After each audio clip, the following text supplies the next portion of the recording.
Había un pedazo de papel en mi billetera que llevaba ahí 9 años. Las marcas de los dobleces ya se habían vuelto completamente suaves. 4 palabras. Escritas con la letra de mi suegro. Me las puso en la mano el día de mi boda y se alejó antes de que pudiera responder. No entendí lo que significaban esas 4 palabras hasta hace 8 meses. En una cena a la que casi no asistí. Me llamo James. Soy bibliotecario. Ese viernes me dolía la espalda. El trayecto era largo. Y el sofá me estaba llamando por mi nombre. Pero Sara estaba en el pasillo poniéndose los pendientes. Me miró a través del espejo. Dijo 2 palabras. Por favor, ven. Así que me puse mi camisa gris. Subí al coche.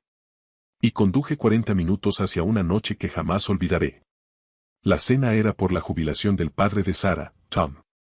12 personas. Un restaurante con porciones pequeñas y una cuenta enorme. Me sentaron junto a un hombre llamado Bob que coleccionaba instrumentos meteorológicos antiguos. Ya me habían advertido sobre él. Me preparé para una velada larga. Pero no estaba preparado para Mark. Mark llegó 12 minutos tarde y lo trató como si fuera una entrada triunfal. Trabajaba en finanzas. Su reloj costaba más que mi sueldo mensual. Rodeó la mesa estrechando manos como lo hacen los políticos, cálido, ensayado y apenas demasiado firme. Cuando llegó a mí, me preguntó a qué me dedicaba. Le dije que era bibliotecario. Algo cruzó por su rostro. No exactamente crueldad. Más bien la microexpresión de un hombre que clasifica a las personas antes de que terminen de hablar. Ah, dijo. Qué bien. 2 palabras. Lo bastante amables en la superficie. Pero llevo 14 años siendo bibliotecario. Sé perfectamente lo que significan esas 2 palabras con ese tono. Significan que no importas. Se volvió hacia Sara. Pasó los siguientes 20 minutos haciéndole preguntas cuyas respuestas no escuchaba. La interrumpió 2 veces, con tanta naturalidad que ella casi ni lo notó.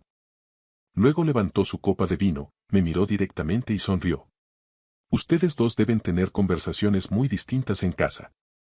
Lo dijo con total ligereza. Lo bastante alto para que todos lo oyeran. 3 segundos de silencio. La mesa soltó esa risa suave y específica que significa, esto es incómodo, pero no lo suficiente como para que alguno haga algo al respecto. Lo que sentí no fue ira. Fue algo más viejo y más pesado. 14 años entrando en habitaciones donde alguien escuchaba a qué me dedicaba y, en silencio, me relegaba a otra categoría.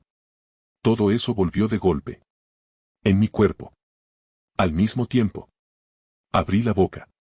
Y la mano de Sara encontró la mía debajo de la mesa. 2 dedos. 1 segundo. Yo me encargo. Confía en mí. Tomó su tenedor. Luego lo dejó sobre el plato. Un sonido pequeño y discreto. Y aún así, toda la mesa lo escuchó. Miró a Mark como un cirujano mira una radiografía.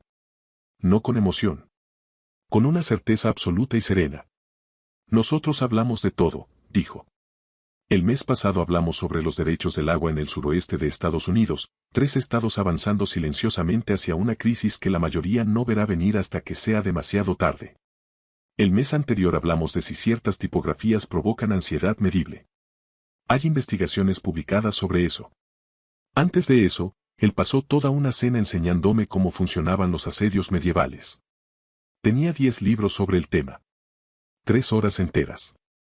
Aprendí cosas que sinceramente no sabía antes de aquella noche. Hizo una pausa. Solo el tiempo suficiente.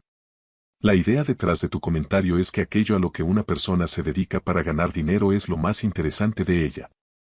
En mi experiencia, y he estado sentado frente a muchísimas personas en muchísimas salas, casi siempre es lo menos interesante. Silencio. No el silencio educado. El tipo de silencio que aparece cuando alguien dice una verdad en una habitación que no estaba preparada para escucharla. Mark abrió la boca. Luego la cerró. Buscó su copa de vino y descubrió que estaba vacía. No tenía absolutamente nada que hacer con las manos.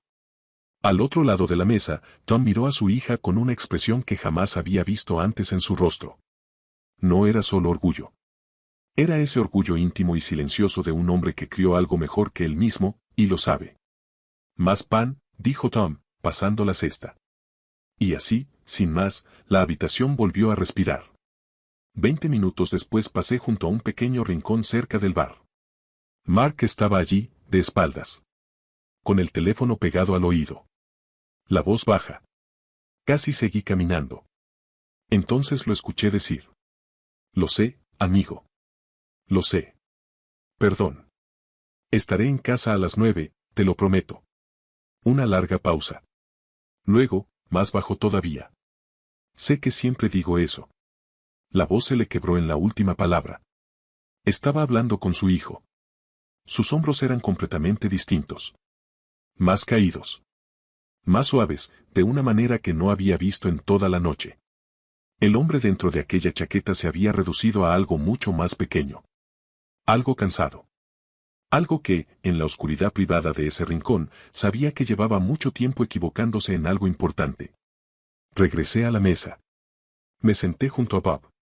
Cuando llegó el postre, se inclinó hacia mí. Miraba el mantel como mira la gente cuando lleva mucho tiempo cargando algo dentro. Mi esposa fue maestra de jardín de infancia durante 30 años, dijo en voz baja. La gente le decía cosas así todo el tiempo. Nunca lograba encontrar las palabras correctas lo bastante rápido. Siempre se le ocurrían de camino a casa. Hizo una pausa. Murió hace 2 años. Se llamaba Mary. Estuvimos casados 31 años. Pronunció su nombre como lo hacen quienes han perdido a alguien. No con dramatismo. Con intención. Como si mantener su nombre suspendido en el aire fuera una pequeña forma de negarse a dejarla desaparecer. Ella solía decir, no dejes de presentarte solo porque se vuelva más difícil. Por eso estoy aquí. En la fiesta de jubilación de un hombre al que he visto 2 veces. Sentado junto a un bibliotecario que acabo de conocer. Hablándole de mi esposa. Casi sonrió.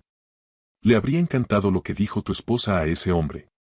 Después de un momento, levantó la vista. ¿Puedo preguntarte algo? ¿Aneroide o mercurio? ¿Perdón? Barómetros. Siempre empiezo por ahí. La respuesta dice más sobre una persona de lo que imaginas. Me reí.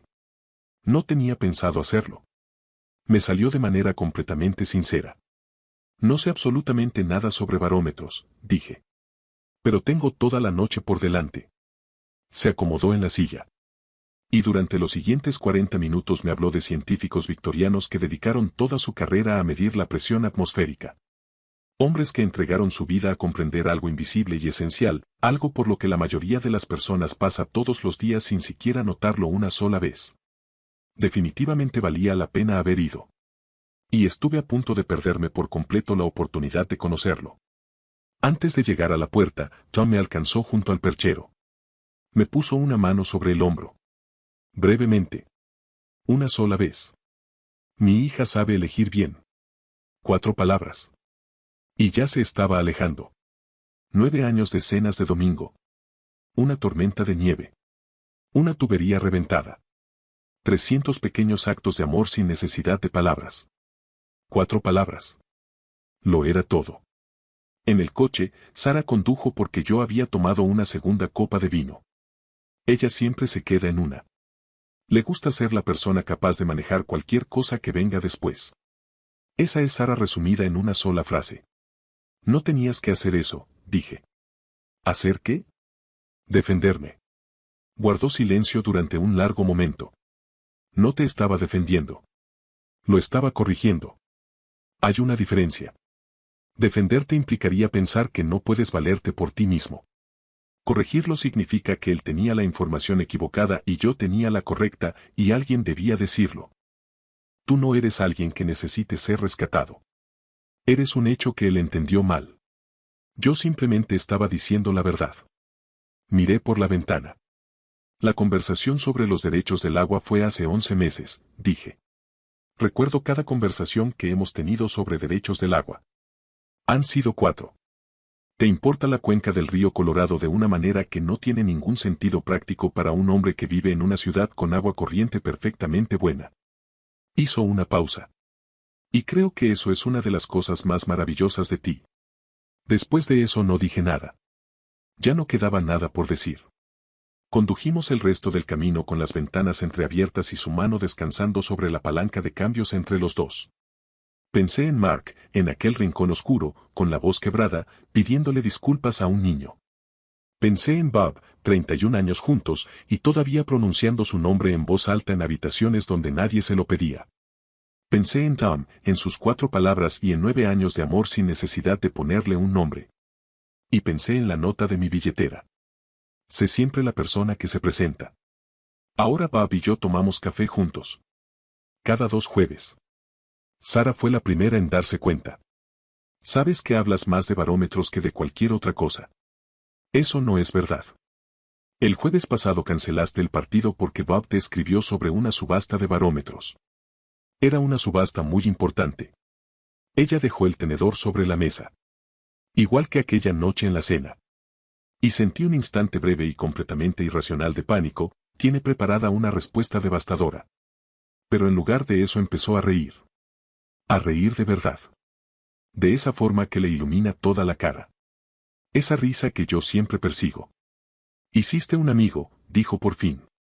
Fuiste a una cena y regresaste con un mejor amigo de 70 años que te escribe mensajes sobre subastas de barómetros. Bob me escribió a la mañana siguiente después de que se lo conté. Lo único que dijo fue. Mary solía decirme lo mismo.